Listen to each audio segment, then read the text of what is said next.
Evening મિત્રો, કેમ છો? કાચો ગુજરાતીના આપ સૌને જય શ્રી રામ. મજામાં હશો? આજે સેમિફાઇનલ છે વર્લ્ડ કપની, ઇન્ડિયા વર્સિસ ઇંગ્લેન્ડ. તૈયાર છો ને? સજ્જ રહેજો ભાઈ. રસાકસી છે. આમ તો જીતશે તો ભારત જ, જીતવાનું તો ભારત જ છે. આપણે બધાનો સપોર્ટની જરૂર છે ને ભાઈ. હા, કારણ કે વાનખેડે પર મેચ છે ને, લાલ માટી હોય છે વાનખેડે. એટલે ઇંગ્લેન્ડનો જે આર્ચર છે એની બોલિંગ થોડી પેનિટેટિવ હશે.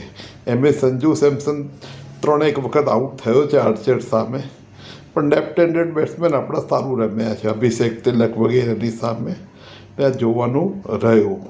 જો ટુર્નામેન્ટની વાત કરીએ, ઇંગ્લેન્ડ ઇન્ડિયાનું પરફોર્મન્સ કરીએ તો સ્ટાર્ટિંગમાં ઇંગ્લેન્ડ બહુ રસાકસીમાં હતું. વેસ્ટ ઇન્ડિઝ સામે તો હારી જ ગયેલું, પણ નેપાળને છેલ્લા 2 બોલમાં 6 રન કરવાની જરૂર. એ જો કરી ગયું હોત તો ઇંગ્લેન્ડ ટુર્નામેન્ટની બહાર હતું, જે રીતે ઓસ્ટ્રેલિયા હતું એ રીતે. એ બચી ગયું એમાંથી, એમ કરતાં કરતાં સુપર 8માં પછી ટોપ પર રહ્યું એ.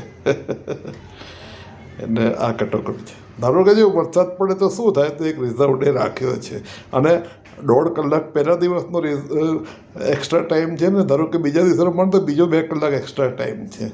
અને છતાં બી જો ધોવાઈ જાય તો શું, તો જેના પોઈન્ટ્સ હાઈ હતા, ઇંગ્લેન્ડના પોઈન્ટ્સ હાઈ છે. એટલે વરસાદની શક્યતા નથી, પણ તો વાત છે એની. હવે આપણા અભિષેક નું એક 50 મારી છે, પણ ઓવરઓલ ફોર્મ સારું રહ્યું નથી એનું. હાર્દિકનું સારું છે. અને આની આપણે સ્ટીવમનું ફોર્મ એનું ફિનિશર તરીકે બહુ સારું રહ્યું છે. એની બોલિંગમાં એને સુધારાની જરૂર છે, કારણ કે જો એકાદ બોલર ધોવાઈ જાય તો 1-2 બોલર ઇકોનોમિકલી નાખી શકવો જોઈએ. કે રિંકુ શર્માનું કામ હવે શિવમ દુબેના માથે આવ્યું છે, કારણ કે રિંકુ શર્માની જગ્યાએ આપણે લીધો છે સેમસંગને એકચ્યુઅલી, અને સેમસંગને ઓપનિંગમાં લીધો છે. એટલે ઈશાન કિશન નંબર 3 પર રમે છે. મેચ ખૂબ ઇન્ટરેસ્ટિંગ હશે અને સૂર્યકુમાર યાદવની કેપ્ટનશીપની કસોટી થશે. અને ઇંગ્લેન્ડને છેલ્લે તો આપણે તો શું છે કે વર્લ્ડ ચેમ્પિયન અત્યારે છે જ. છેલ્લી ટુર્નામેન્ટ જીતેલી છે. છેલ્લા જાન્યુઆરીમાં જે T20ની સિરીઝ હતી, આપણે 4-1થી જીત્યા છીએ પાછી. પણ વર્લ્ડ કપની અંદર આપણે 1-1નો સ્કોર છે જે છેલ્લા 3 વર્ષમાં.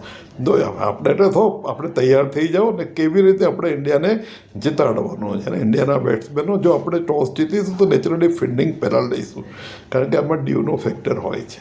બસ ચલો, આપણે best of luck for India, અને આપણે બધા સપોર્ટમાં રહીશ. આભાર. Thank you so much. So nice of you.